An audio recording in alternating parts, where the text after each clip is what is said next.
The EFF launches its Election Manifesto at the Moses Mabhida Stadium in Durban today. For details of the program, we're now crossing to our reporter at the venue, Natasha Phiri. Very good morning to you, Natasha. Thank you so much for joining us. Just paint a picture of what's happening right now. Well, a very windy good morning to you, Simpio, and of course to our SABC viewers. Of course, we're coming to you from the heart of Durban, and of course the Moses Mabhida Stadium, where of course you've rightly cited there, the EFF will be hosting their manifesto launch here. Of course, the stage is set. Gates will be open at 8 o'clock. The formal program will actually start at 10 a.m. and this is where the EFF gets to outline their promise and their commitment to the people of South Africa. Of course, we know that in 2019, they had also launched a manifesto launch, also based on the 7 non-negotiable cardinal pillars. And speaking to the EFF leadership earlier on this week, they had said that the same, this time around, they'll also be basing their manifesto on those 7 non-negotiable cardinal pillars, which include something like land expropriation without compensation, free quality education, and other more issues, Simpio. But of course, I mean, this comes at a pivotal time. The EFF had said that they're in it to win it this year. Of course, they've also said that they're in the battle for the heart and soul of KZN. You would understand, you would know, Simpiwe, that the EFF had actually made inroads within this province.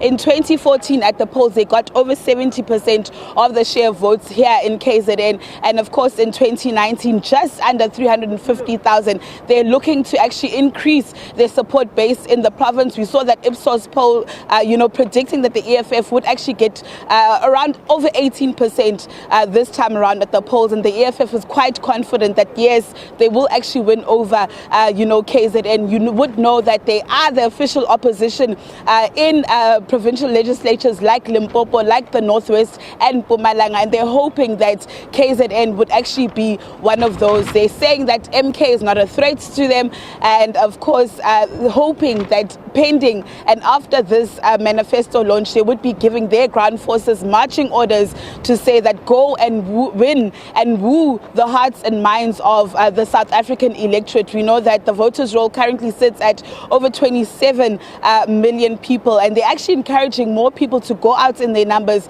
to actually go, register and go vote specifically for the EFF. But of course, Simpio, we will be bringing you rolling coverage of the EFF's manifesto launch. I am not alone. We saw Samgela Masego crossing towards my colleague earlier on. And of course, we've also got Vusi Kumalo, who will be joining us later. And of course, we will be giving you rolling coverage of the EFF's manifesto launch here in Moses Mabhida. Of course, they've been saying that they will be filling, the stadium. But I think beyond that, Simpio, it's not about filling of the stadiums. It's about capturing the minds and the hearts and the souls of the electorates. And, filling a stadium doesn't actually translate to votes, So it would be interesting to see, will the EFF actually surpass that 18% mark that Ipsos had actually predicted, or will they be less, more essentially? But of course, as SABC News, we will be giving you all the latest updates in regards to this manifesto launch. The program officially starts at 10 a.m. and of course, we expect the leader of the party, Mr. Julius Malema, to probably address